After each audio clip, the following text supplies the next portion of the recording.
Akbayan, akbayan ba yun?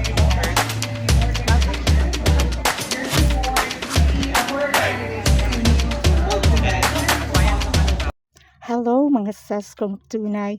For today's video, okay Han, come and join me for a day in my life as a glam team angel. Maaga tayong nagising kasi early ang call time naming mga glam team. Tatlong candidates ang i-handle namin for Queen Zamboanga 2025. Dapat mas mauna tayong dumating kesa sa mga candidate. While waiting, kumain na muna kami para energize at focus sa pag-a-assist ng mga gamit at sa pag-hairstyle. After eating, minabuti na naming iset up ang mga gamit like ang makeup chair, lights, makeup stuff at ang mga hair tools. At nang dumating na nga ang aming first candidate, nagsimula na kami agad sa pag-dry ng kanyang buhok para with award Miss Cheska Mua. Isinalang na siya agad after matuyo ang buhok kasi medyo busy-busyhan na sa shop.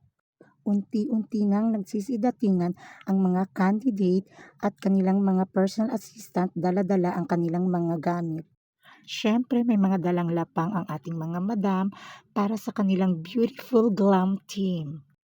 May pa-pizza at donut para sa lahat.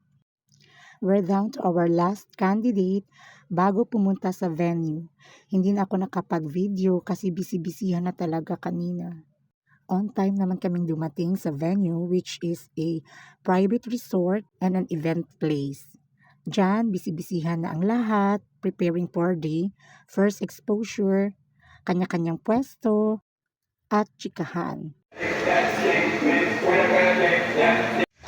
Red casual attire ang kanilang first exposure for their introduction.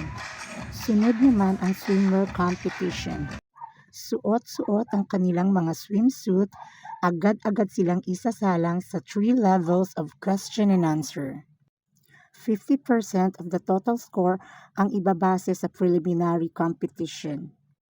So, hanggang dito na lang muna guys and I'll see you sa Grand Coronation Night ng Queen Zamboanga 2025. Thanks for watching!